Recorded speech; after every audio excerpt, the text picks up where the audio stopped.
구두점 하나 꽁 치고 술은 한량이 없으셔서 불급 양에 안 차면 난동을 부린다. 그럼 공자가 술 양에 안 차면 난동 부린 말이 주당 꼰대의 원조가 되는 거예요. 이렇게 구두점 장난이 무서운 거예요. 구두점 장난이. 중국에서 공자가 제일 순환을 당하던 시대가 있어요. 순환을 당하던 시대가 뭐냐면 인표를 수청하고 그럴 때가 있어요. 중국에 굉장히. 그때 비공비림 운동이라는 게 있어요. 비공비림. 예. 공자와 인표를 함께 몰아쳐서 말하자면 반동분자의 대표로, 공자도 반동분자. 인표라는 그때 정치적인 인물이 있었어요. 인표와 공자를 묶고 비공비림. 그러면서 공자를 그때는 막 끌어내리는데 아주 중국 전체가 가담을 했어요. 공자를 끌어내리는데 그 중에서 공자를 논어 가운데 공자를 아주 우민정책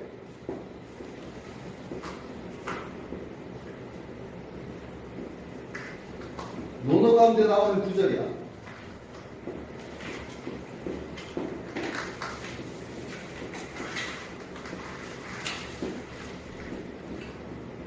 이거 화이트보드가 좋기는 좋은데 글씨가 폼이 안 나. 여기다가 미끌미끌해가지고 전자 이 화이트보드는 별로 마음에 안 들어.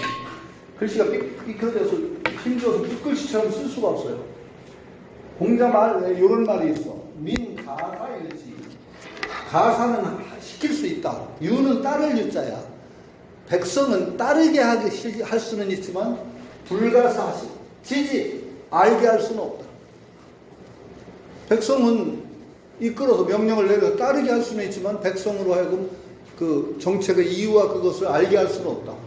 그래서 공자를 그때 비판할 때 아주 이 구절을 갖고 백성을 무시했다. 이게 대중을 공자가 반동을 막 백성 무시하고 공자를 막 이걸 가지고 두드려 깠어요. 공자를 따르게만 할 수 있고 국민이 알게 하지 못한다니 왜 모른단 말이냐.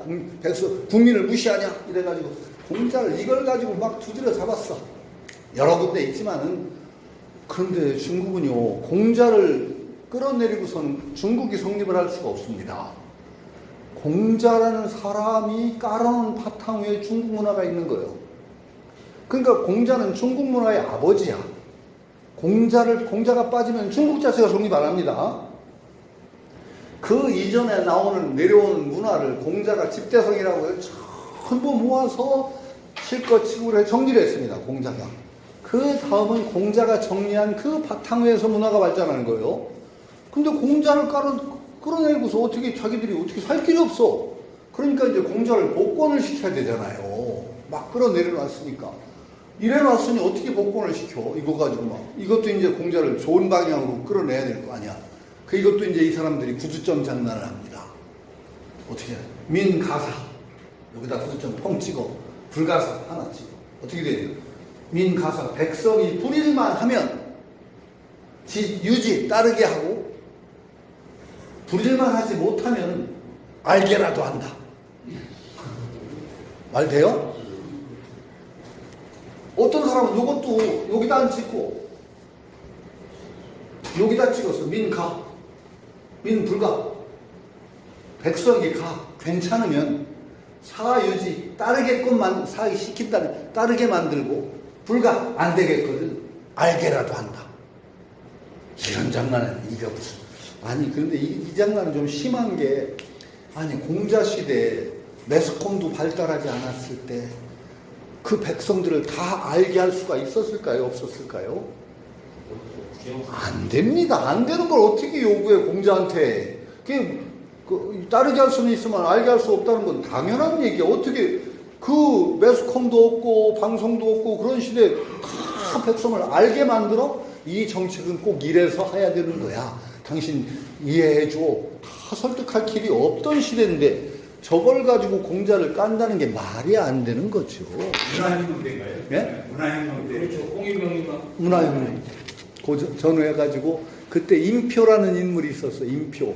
세력을 떨치는데 그 사람을 숙청해야 돼. 정치적 세력관계. 그러니까 인표를 숙청하면서 공자까지 묶어가지고 비공비림이야. 비공비림. 무섭대요. 비공비림 운동.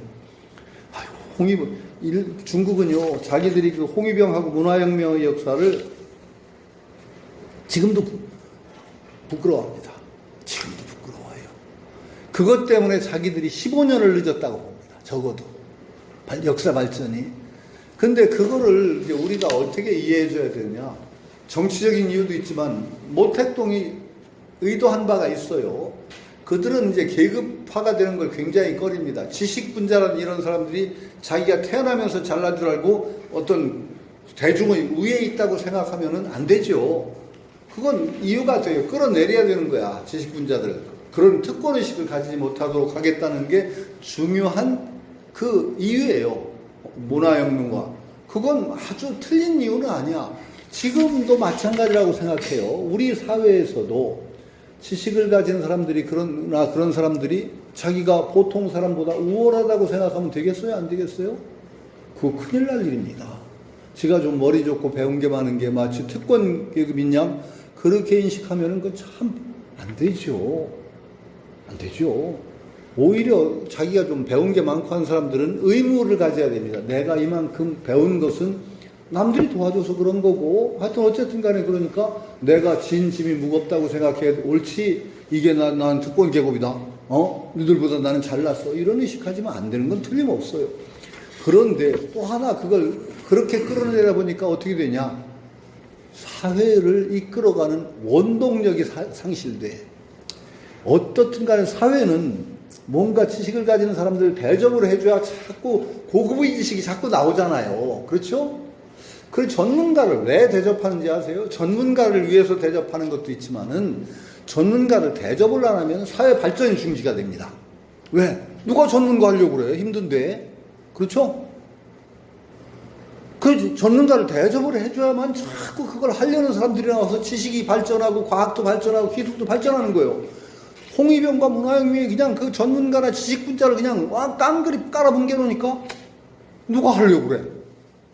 사회 발전이 15년을 뒤졌다고 봐요. 기술이나 이런 것이. 이게 두 개가 딜레마입니다.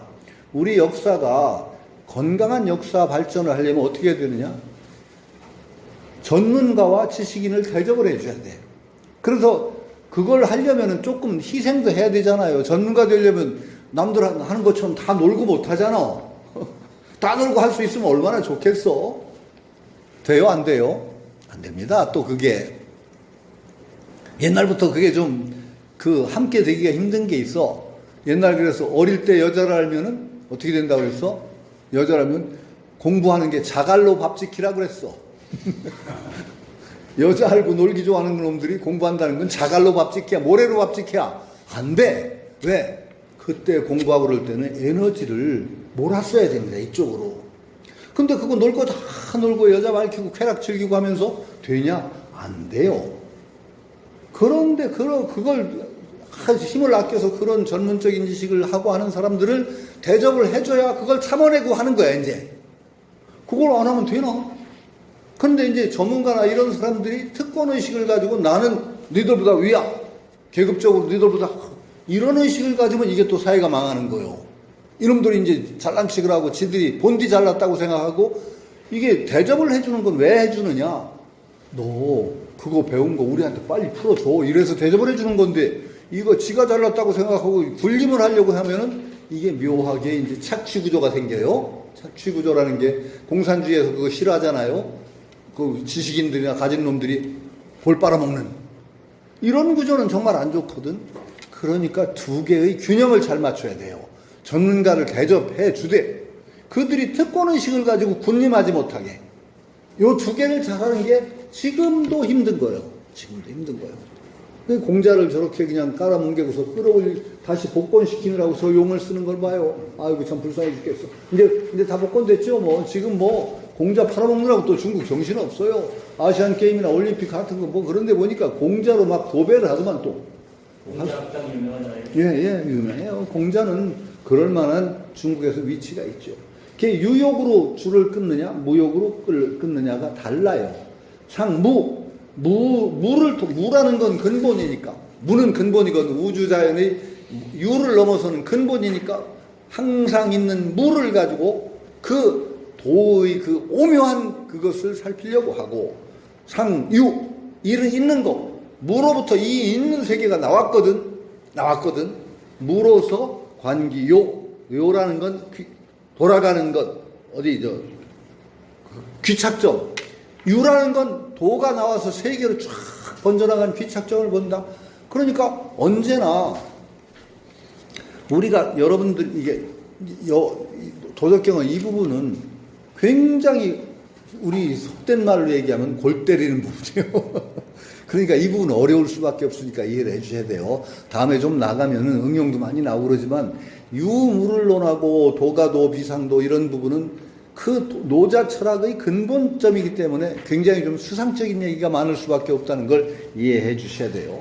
그런데 추상적인 거 많다고 꼭 어려운 건 아닌 게 여러분이 세상을 볼 때 가장 중심적으로 보는 두 가지 관점이 있어. 두 가지 관점. 하나는 뭐냐? 모든 일을 제대로 파악하려면 그 뿌리가 어딘가를 봐야 돼. 근본이 어딘가? 그 일의 근본은 어딘가? 이걸 파악하지 못하고 제대로 볼 수가 없어. 그러면 근본만 봐가지고 되느냐? 아니야. 그게 어떻게 발전해 나갔는가를 또 봐야 돼. 그렇죠? 이 두 개를 봐야 돼. 언제나. 이 두 개를 보면은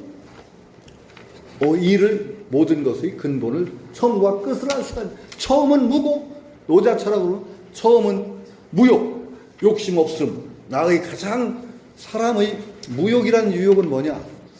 여러분을 잘 우리 인간을 이해한다고 할 때 이제 중용 같은 데 보면 뭐라고 나와요? 희노애락지 미발을 위지 중이요. 희노애락, 기쁨, 성냄, 슬픔, 즐거움, 희노애락이 미발, 아직 나오지 않았을 때 그것을 중이라고 부른다. 발이계중절, 발하여서 희노애락이 나와서 다 절도에 맞은 것을 발하고 부른다. 요게 이제 이런 틀에서 얘기하면은 희노애락이 미발이 무욕에 해당해. 희노애락이 나오지 않은 상태. 여러분 그런 상태 체험해 보셨습니까? 희노애락이 나오지 않은 상태. 노인이죠? 아니요. 수양에 의해서 그게 가능하다고. 굉장히 집중되는 상태, 마음이 하고 지극했을 때는 기쁨, 슬픔 그런 것이 아직 드러나지 않은 그 상태가 가능하대.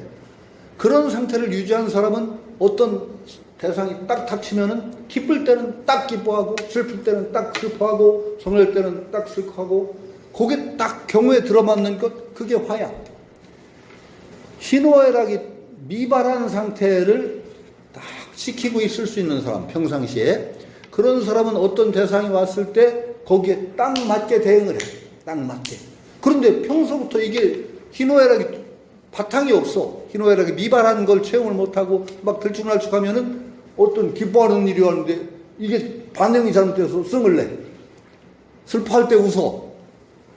중절이 안 됩니다. 그러니까 그 중용의 중요한 구절이죠. 희노애락지 미발을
희노애락지 미발. 희노애락이 그것이 미발 아직 움터나오지 않았을 그 상태를 중이라고 부르고 희노애락이 나와서 다 절대에 들어맞아. 이건 중자는 들어맞는다.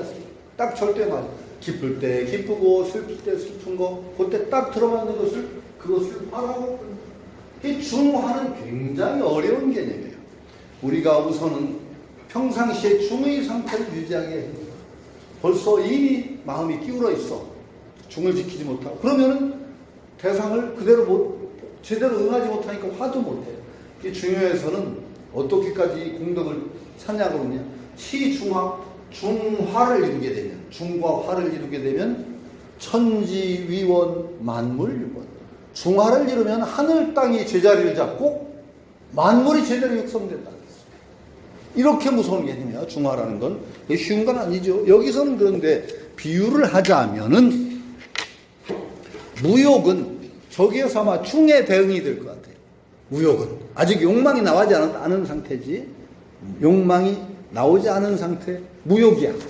무욕, 항상 무욕함으로써 오묘한 그 본심이 그 모든 것을 그 속에 끌어안고 있으되 밖으로 드러나지 않은 그 오묘함을 거기서 보고, 발의개중절 상유욕 관기욕 중절에서 다 절대 맞는 것으로 귀착점을 본다. 사물의 귀착점은 유욕이, 하나는 무욕이요 하나는 유욕이라는 것으로 딱 근본과 귀착점, 근본은 무욕, 귀착점 세상에 적용이 돼가지고 딱 펼쳐진 건 유욕, 이렇게 봐야 되겠죠. 그러니까 세속의 귀착하는 바를 살 필요가 있다는데, 우리 욕망 있는 존재가 결국 세속에서 어떻게 활동하느냐, 이것을 거기서 볼 수 있다는 거죠. 유욕으로서.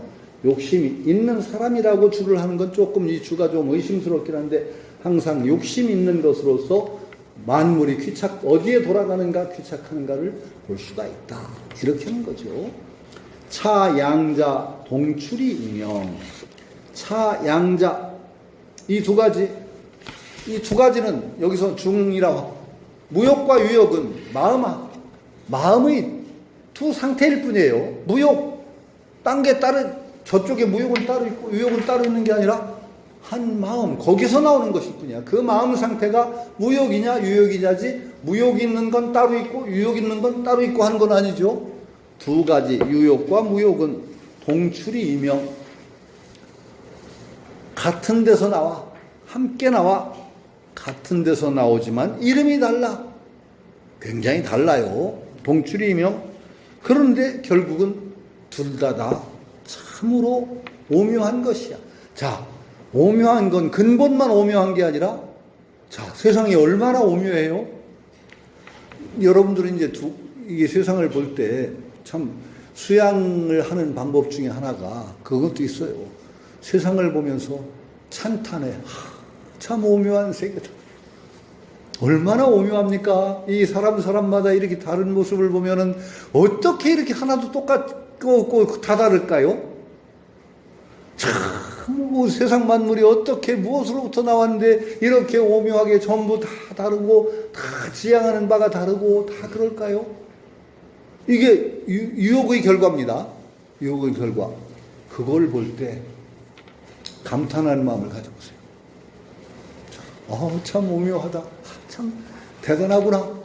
그러면은요, 세상에 대해서 어떤 때 짜증나는 게 좀 줄어요. 일단 짜증나는 게 줄어요. 아니, 이게 사람이 수양된다는 건요, 별거 아닌데, 예를 들어 여기는 이제 공부하는 곳이죠.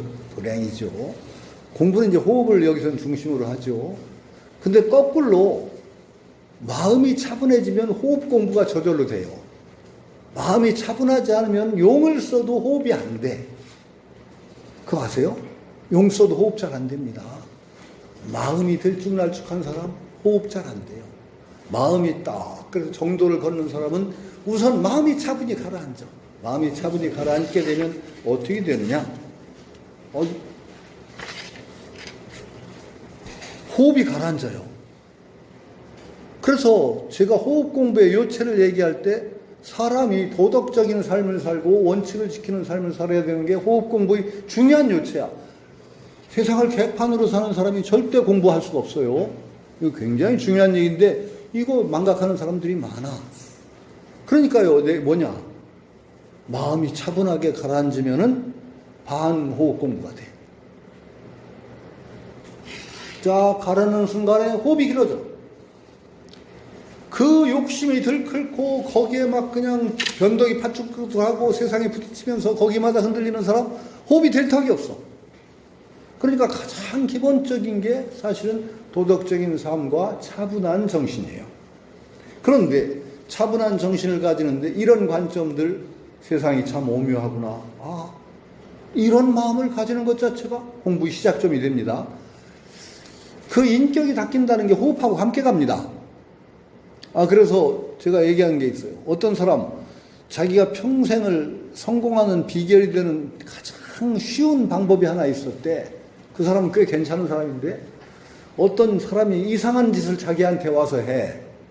보통 가면 승질이나고 막 죽을 지경이 막 화가 날 텐데, 그 사람은 반응을 하지 않고 언제나 그런 짓이 있다고 누가 해오잖아? 이상한 사태가 벌어지잖아?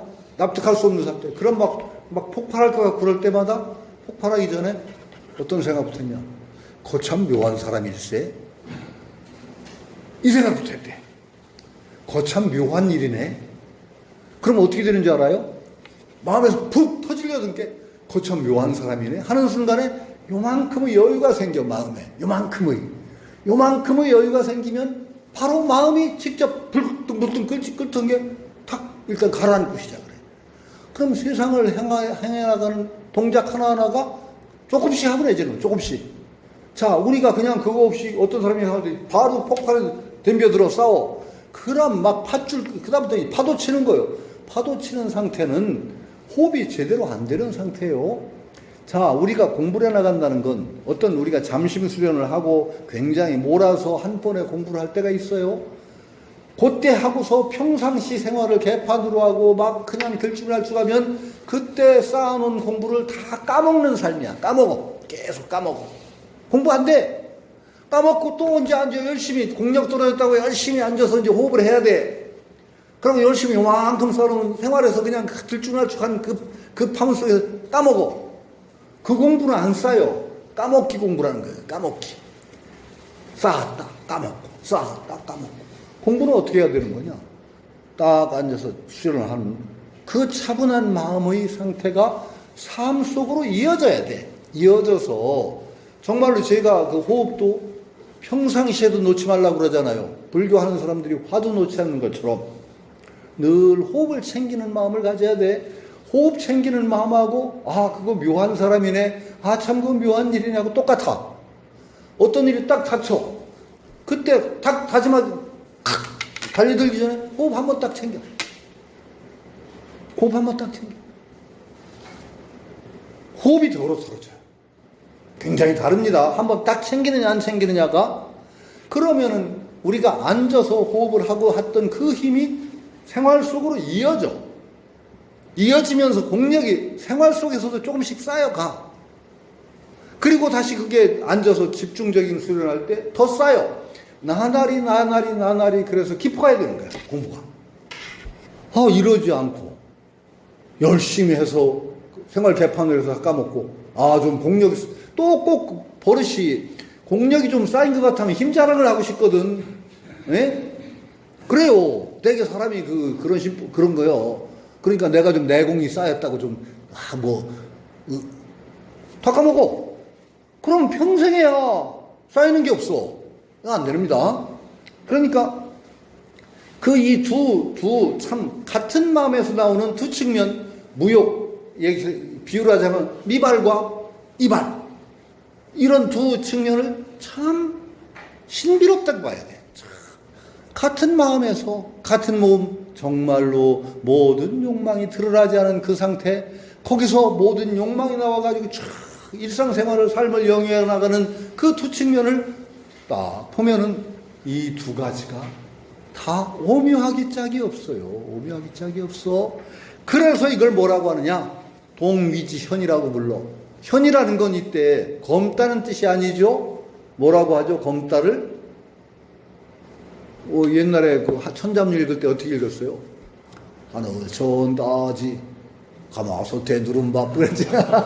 우리 때 장난으로 그랬어요. 하늘 천다지 가마솥에 누른 밥 뻑뻑 긁어서 너는 두 사발 나는 한 사발. 그러고서 마지막 누가 돼지냐, 많이 먹은 놈 네가 돼지지.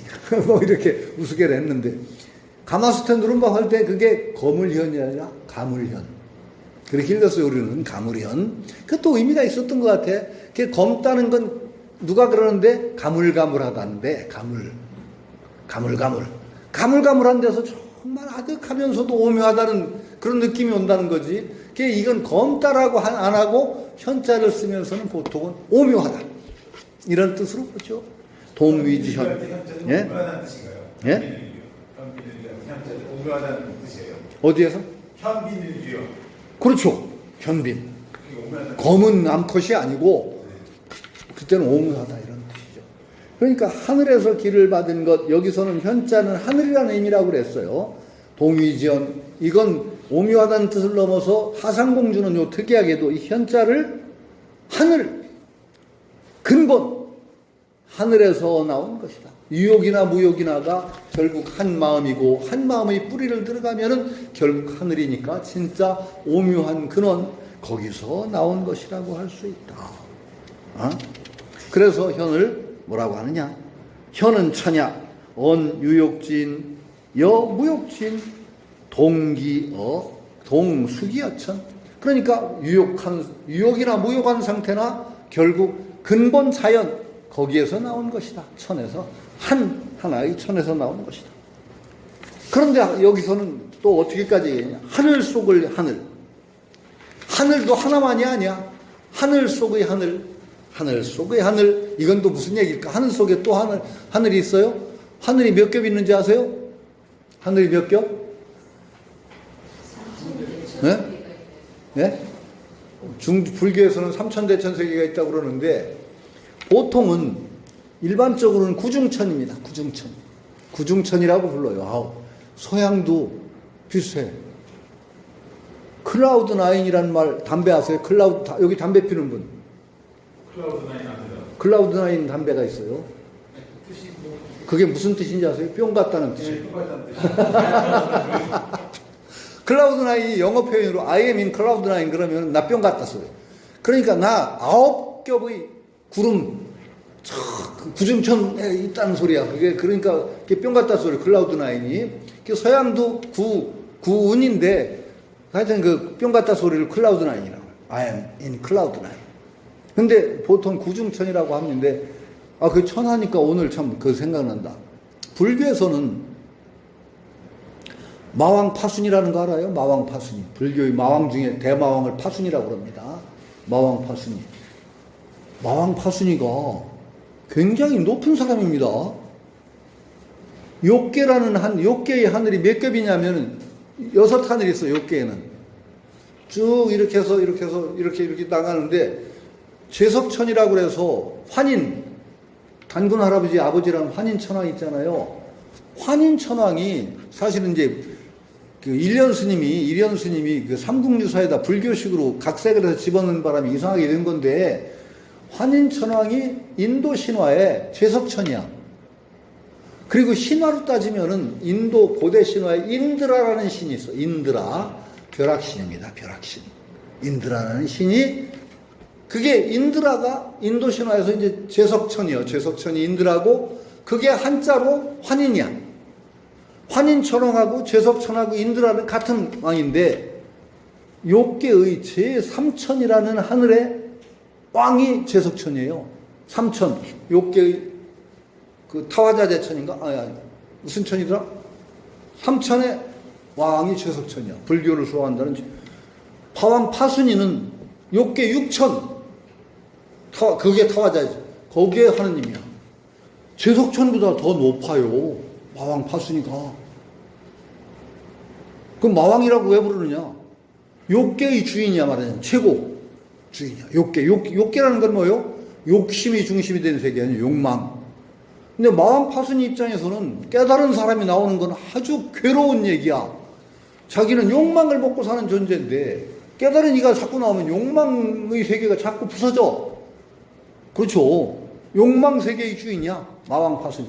그러니까 수행자들이 수행하는 걸 은근히 방해를 하는데 자꾸 꼬셔서 수행 못하게 욕망으로 유혹을 하는 거야. 그래서 마왕이 되는 거예요. 마왕. 사실은 하느님 중에서도 굉장히 높은 하느님이야. 제석천왕보다 더 높아. 위계가. 제석천은 3천의 하느님이고 더 위에 있는 6천의 하느님이 마왕 파순입니다. 불교는 엄청 하느님이 더 많죠. 어쨌든 간에 현지우연이라는 하늘이라는 건 참 하늘이라는 건 뭐냐? 여기서는 자연으로부터 이제 하늘은 이게 하늘이 정말 어려워. 하늘이야말로 진짜 어려워. 하늘이 도대체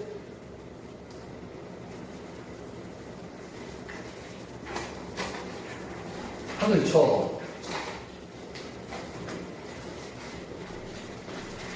정말로 하늘처럼 복잡한 개념이 없어요.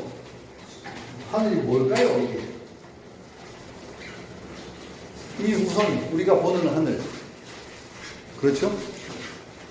그게 하늘이고, 그 다음에 모든 것의 주제자를 하늘이라고 그랬죠. 근본, 모든 것의 근본이고 주제가 되는 하느님, 이걸 또 하늘이라고 그랬죠.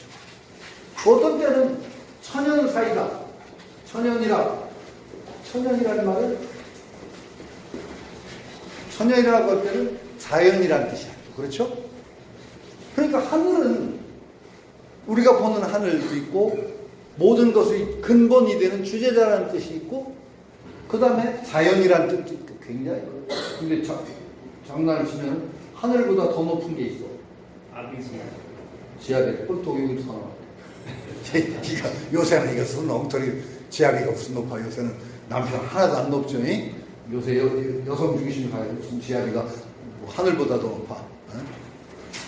하여튼 어쨌든 간에 하늘이 그렇게 근본적이야. 모든 것의 생명을 주는 존재이고 모든 것의 근본이 되고 여기서는 우리가 눈으로 보는 그 하늘이 아니죠. 자연, 저절로 누가 시키지도 않는데 저절로 이루어지는 우주의 근원 그런 것을 하늘이라고 하는데 현지우연 화상공주에서는 어떻게 생각하느냐. 하늘 속의 하늘이다. 그러면 우리가 다 하늘로부터 받아 모든 것을. 하늘로부터 모든 것을 다 받는데 그 하늘로부터 받은 것에도 정말 근본이 되는 어떤 하늘이 있다는 거지. 하늘 속의 하늘이라고 하죠. 여러분 속에 있는 하늘 속의 하늘은 무엇일까 한번 찾아봐요. 하늘 속의 하늘. 자, 한번 뒤져봐요. 뭐가 있어요? 자, 우리 하늘 속의 하늘이라고 하니까 우리 이제 그 변화가고 용모를 타고난 육체 이런 껍데기 이런 것들은 이게 근본이라고 할 수가 없어. 지금도 그냥 막 변하고 있으니까. 나 하는 순간에 막 여기서 한쪽에서는 뭐 흰피털, 붉은피털 태어났다 죽고 한쪽에서는 해피버스데이 하고 한쪽은 아이고 데이고 장송 치르고 송장 치르고 난리가 났을 거 아니요? 그럼 다 말한 얘기지. 우리 세포 막 지금도 나 하는 순간에 죽어나가고 하니까 그렇게 극심한 변화를 겪는 것은 근본이라고 볼 수가 없죠. 우리 말단이지. 가장 지엽적인 것들, 용모로 드러나는 모든 것들, 이건 가장 지엽적인 것들이야. 그렇죠. 그럼 우리 속에 자연으로부터 왔는데 나의 가장 뿌리가 되고 정말 자연이 준 것 중에서 가장 근본이 되는 것은 무엇일까? 그것을 몰라요. 우리도 찾아봐야 돼. 근데 이제 그것을 불러서 현지우연 하늘 가운데 하늘 이렇게 이제 하상공주는 양생론적으로 노자를 풀기 때문에 내가 받은 것 중에 정말 하늘 가운데 가장 하늘이라고 할 수 있는 그 요소가 무엇이냐? 찾아봐라. 이것이 모든 것의 거기서부터 나오는 근본이 되는 것이다. 그러니까 나의 근본과 모든 것이 거기서 함께 나오는 것은 둘이 아니야. 이렇게 봐요. 이건 이제 호흡에다 비교하면 여러 가지로 할 수 있을 그 정기신이라고 하는데 정기신이 할 때 혈이라는 차원으로 들어가면은 정혈. 그럴 때 우리 혈의 차원은요 굉장히 복잡하고 지금도 막 끌어 변하고 그런 거예요. 그 혈이에요. 그게 혈의 차원이야. 기혈이라고 할 때 육체적인 차원 어떤 이런 것은 자연이 우리에게 부여한 것 가운데서도 정말 더덥고 숨 못 쉬는 사이에도 그냥 팍 죽어나가고 살아나고 하는 정말 말단적인 것이야. 조금 더 근본적으로 찾아 들어가면 그래도 거기에서 엑기스, 정이라는 건 엑기스라는 뜻이에요. 엑기스. 우리 어떤 말단적인 것을 넘어서서 좀 더 엑기스, 영어 표현이지만 엑기스라고 하는 부분이 있을 겁니다. 정은 뭐예요, 원래가? 정이라는 거. 누가 뭐 막 엉터리, 정이라는 건 뭐 쌀미에다가 푸른 쌀이 되는 풀을 정자로 썼으니까 뭐 푸른 거? 젊은 거? 뭐 이런 얘기를 하는데 그게 아니고 이게 정이라는 거는 엉터리 문짝이 많은데 정은 뭐냐? 우선 쌀미에 나왔으니까 쌀하고 관계 있는 거야. 이 청자는 음을 따온 거야. 뜻을 따온 게 아니라. 정이라는 음이 청에서 나온 건데 이 정은 뭐냐? 근본 뜻은 뭐냐 하면은 혹시 껍질 있는 쌀을 빻아서 알갱이를 찾아내는 게 정이에요. 정미소라고 하죠. 정미가 뭐야? 쌀 빻는 게 정미 아니에요. 쌀을 빻으면 어떻게 돼? 쭉정이가 벗어지고 알갱이가 나오지. 이 알갱이가 정이. 알갱이가. 그러니까 쭉쟁이를 벗기고서 알갱이만 남기는 작업을 또 정이라고 그래. 그리고 쭉쟁이를 벗기고 진짜 엑기스, 알갱이만 남은 그것을 또 정이라고 하는 거예요. 그 정. 그 공자가 뭐라고 하느냐? 공자 식상 아까 뭐 유주무량 불금나누가 했으니까 공자 밥 드시는 습관을 얘기하면 이렇게 나와.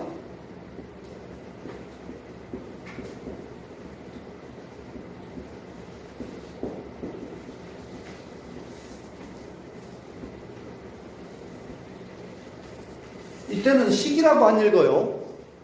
사라고 읽습니다. 먹을 식, 동사로 쓸 때 먹는다고 하는 식이고 밥이라고 할 때는 사예요. 음이 두 가지야. 밤이. 음이 참 다른데 요새는 한문에 무식하니까 이거 유식한 척하면 거꾸로 무식하다 소리 듣지. 이걸 밖에 나가 사라고 읽지 말아요. 괜히 잘난 척하면서 여기서 배웠다고. 저 무식한 소리 들어. 내가 얘기했잖아요. 이 아까 이 사자 이 사자 이건 시킨다고 할 때는 사라고 읽었는데 다른 나라에 사신을 보낸다고 할 때는 사라고 절대 안 읽었습니다. 시라고 읽었습니다. 시. 음이 달라요. 누구를 부린다 그럴 때는 사야. 뭘 부린다, 만든다, 하게 한. 그럴 때는 사고 사신을 간다고 할 때는 시라고 읽었습니다. 그러니까 대사관이라고 하면 틀리는 거예요. 대시관이야, 대시관. 근데 내가 또 부탁하는데 여기서 배웠다고 하면서 괜히 대시관이라고 하지 말라고 밖에 나와서. 응? 그거 정말 무식하셨어. 딱 듣기. 마찬가지야. 이것도 밥이라는 때는 사라고. 사는 불렴정. 염은 실증낸다 소리야. 싫어한다. 불렴 싫어하지 않았다. 정을 싫어하지 않았다. 이때는 정은 뭐냐? 곱게 잘 빻은 거.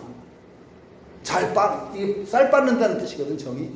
잘 찌은 것을. 그러니까 공자가 현미밥보다 백미밥을 좋아하는 분입니다. 정은 잘 찌어서 껍데기를 짧게 깨는 거. 요걸 싫어하지 않으셨다. 이렇게 논어에 나오는 말, 사불염, 정. 정이라는 건 엑기스지, 엑기스.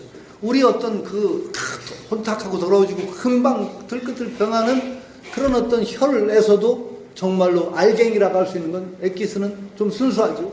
정이야. 그 정혈이라고 하는 거예요. 정혈에서부터 그 다음에 더더군다나 높은 차원으로 가면 그 기가 나오죠. 기라고 하죠. 그걸 형성하는 기. 연정화기잖아. 연정화기. 그 다음에 연기화신. 거기서 더 근원적인 데로 올라갈 때 그걸 신이라고 하고 나중에는 우태초의 근원, 허. 연신화허. 이렇게 단계가 올라간단 말이죠. 그러면 여기서도 현지우연이라고 하면 자연이 천은 이때는 하늘이라고 하니까 하늘이 부여한 것 중에서도 정말 근원적인 하늘, 근본이 되는 그것이 바로 중묘의문이다. 여기서 수를 봐요. 하늘 가운데 다시 하늘이 있고 길을 받음에 후한 것과 박한 것이 있음을 알 수 있으면 정욕을 제거하고 중화를 지킬 것이니 이것을 도의요체가 되는 통로다. 그러니까 여기서는 좀 어렵게 얘기했는데, 자, 우리가 계속 우리 현상에 빠지게 되면 어떤 정욕 변화하는 것, 그것에 쫓아다니다 보면 어떻게 돼요? 하늘이 부여한 것 중에서 가장 핵심이 되고 불변의 요소는 다 잊어버리고 말단에 쫓아다니면서 길을 탕진하고 하늘이 부여한 근본을 전부 소진해버리는 삶을 살게 된다. 그러니까 저기 한 대로 중화, 여기서 갑자기 중화가 딱 나오죠. 중화하고 연결되는 냄새가 나는 게 바래. 수중화, 중화를 지킨다. 그러니까 그 가장 하늘이 부여한 그것 중에서도 중요한 것, 희노애락지, 미발, 그걸 중이라고 하고, 발하더라도 함부로 널뛰는 게 아니라 막 그냥 두서없이 하는 게 아니라 딱 기뻐할 때 기뻐하고 슬퍼할 때 슬퍼하는 것은 사실은 이건 중하고 같아요. 여러분 한번 잘 반성해 보세요. 중을 지키고 화를 이룬다는 것은 사실은 중이 유지되는 상태인 거예요. 자, 중이 유지가 되지 않으면은, 중이 어떤 근본으로 유지가 되지 않으면은 모든 형상에, 모든 일에 딱 제대로 대응될 것 같아요. 비유를 하자면은, 물이 고여있는 물이 맑지 않으면은, 파도가 일어나면 밖에 경치가 제대로 비춰질 것 같아요? 안 비치죠? 밖의 경치가 그대로 비춰진다는 소리가 바로 발이 개중절이야. 발에서 모든 사태에 제대로 딱 들어맞는다. 이것은 비유를 하자면 물의 경치가 하나도 흐트러짐이 없이 다 제대로 반영되는 게, 비유를 하자면 이건 정적인 비유가 되겠지만 그게 화에 해당하는 거야. 그건요 뭐냐, 물이 고요한 걸 전제로 하는 거예요. 물이 고요하면 중이에요. 중이 없으면은, 물이 고요함이 깨지면은 밖의 경치가 제대로 비춰들겠어요? 안 들겠어요? 말이 안 되는 거죠. 그러니까 모든 사태에 제대로 다 대응을 제대로 한다는 건, 다시 다른 각도 얘기하면은 중을 지키고 있다는 얘기예요. 중과 화는 그래서 떨어진 게 아니야. 체와 용과 같아. 중이 체라면은 화는 용이야. 체와 용이 두 떨어진 게 아니야. 근본 중이고 그것의 작용으로 중의 작용이 들어가는 것이 화란 말이죠. 그러니까 재정거역하여서 수중하라 그랬어. 말단적인 것, 정욕, 흐트러진 그 바깥으로 달려나가는 것을 가능하면 차단하고 막아서 가장 핵심이 되는 것 제대로 지켜서 중화를 지켜나가면은 이것이 바로 도를 이루어나가는, 도의 근본을 지켜나가는 핵심이 된다. 중묘지문이다. 이렇게 얘기하는 것이죠. 도의 통로를 하는 것이라고 하는데 도의 문이다. 이렇게. 그렇죠. 또 우리가 오늘 도인법을 좀 할 것 같은데, 그렇죠? 거의 다 됐네? 이 장은 오늘은 좀 분량이 작은데, 도인법을 오늘 누가 시연합니까? 도인법을 좀 해서, 참, 여기 조금 멈추고, 아까도 얘기했지만은, 공지를, 우리가 사범을 뽑았습니다. 사범을 뽑아서요. 그래서 이제 기초교육사범이, 기본교육사범이고, 그래서 앞으로는 기본교육은 그 사범이, 이제 그 사범이 둘이 뽑혔습니다. 묘하게 또 여성 상위시대라 그런지 여성만 두 분이 뽑혔어요. 그 두 분이 뽑혔는데, 기본교육은 그 두 분이 중심이 돼서 이제 끌고 가고, 이제 이사진들과 저도 좀 돕고 그래서, 제가 기본 강의는 좀 할 거고, 하여튼 기본교육 강의는 그 두 사범이 이제 끌어나갈 겁니다. 그래서 요번 여름부터는 캠프가 아니라 수련회라고 그러나? 학예 수련회를 할 거예요. 그리고 학예 수련회는 2개, 청소년과 어른만으로 아마 한 군데서 나눠서 할지 모르겠는데, 그렇게 진행을 할 것 같아요. 비로소 이제 우리가 오랜 동안 그 수련회도 못하고 그랬는데, 후반기에는 사범을 뽑았기 때문에 그동안 많이 걸러왔던 기본 교육 과정을 다시 엽니다. 법인 열리면서 제대로 된 어떤 그 행보가 제대로 이루어질 것 같아서 굉장히 이제 첫걸음이지만 제 마음이 든든합니다. 그리고 제가 굉장히 강조하는 게 하나가 있습니다. 지금까지 중요하다고 인식은 하면서도 소홀히 해왔던 것 중에 하나가 도인법이에요. 제가 그래도 늘 강조하는 게 뭐죠? 그 호흡법의 3요소, 우리 단학수련의 3요소는 뭐냐? 화로, 약재, 불떼기, 3가지라고 그랬어요. 약재와 화로와 불떼기. 약재는 뭐예요? 지금 얘기한 정혈이 약재입니다. 정혈. 여러분들이 정혈을 잘 보살피고 보듬어서 아주 여기 얘기한 대로 절욕과 그런 생활을 통해서 약재를 잘 만들어야 됩니다. 맨날 술 마시고 여자 밝히고 그러면은요, 약재 자체가 다 허물어져 혼탁해져서 약 못 만들어요, 그걸로는. 그러니까 기본적인 생활, 이것을 바르게 하고, 음식도 조절하고, 술 같은 거 좀 삼가고, 색이라는 건 완전히 끊을 수 없더라도 좀 삼가야 됩니다. 그렇게 해서 약재를 잘 찾는 겁니다. 그 다음에 화로를 튼튼하게 해야 됩니다.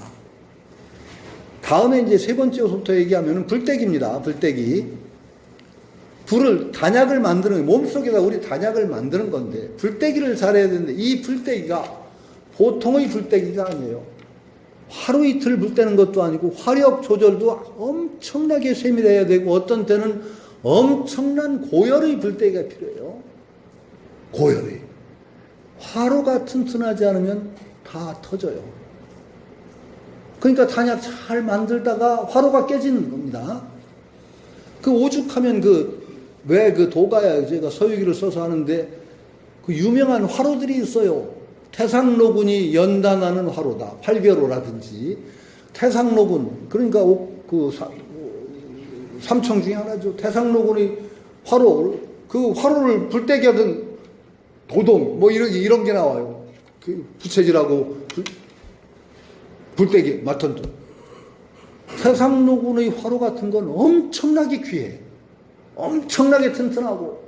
손오공을 거기다 구워 죽이려고 그러잖아요. 태상로군의 화로에다 집어넣어서 손오공이 술법으로 불타 죽는 건 면해. 근데 연기 나오는 구멍에 숨어 있었거든.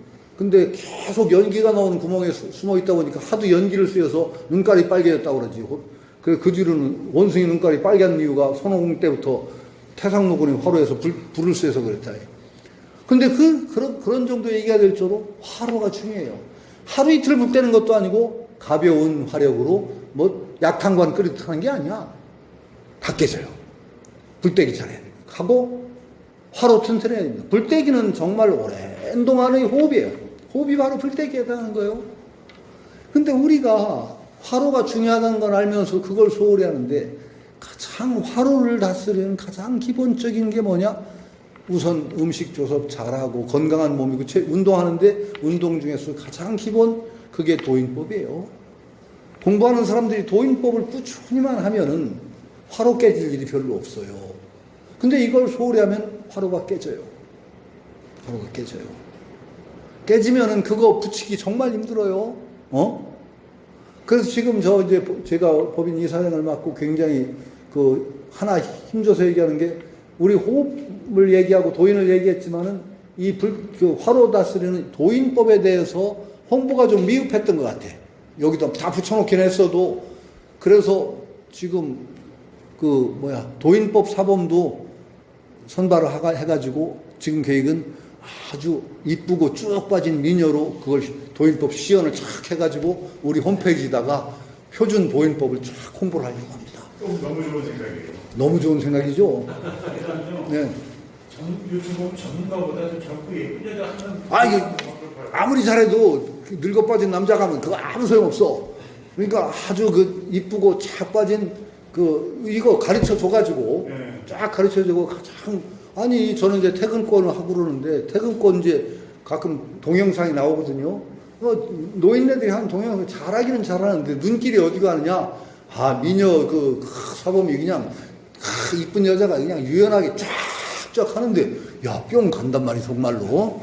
김대희를 데려와야겠네. 예? 김대희를 데려와야겠네. 그리고 돈 많이 들어서 안 되고 하여튼 어쨌든 간에 정말 그래서 우리 홈페이지에다 딱 세우려고 합니다. 근데 여기서도 그 방침에 따라서 우리 이 모임에서도 도인법을 좀 계속 마침 여기 잘하는 분이 이사분에 계시니까 그분 지도를 봐서 꼭 도인법을 얼마 동안 하려고 하니까 그 시간을 좀 잘 해서 앞으로 좀 여러분들 화로를 튼튼히 하는데 큰 어떤 보탬이 되리라고 생각을 해요. 도인법 충실히 배워주시기 바라고 오늘 여기서 마칩니다. 예. 네. 경례. 감사합니다. 찬준해.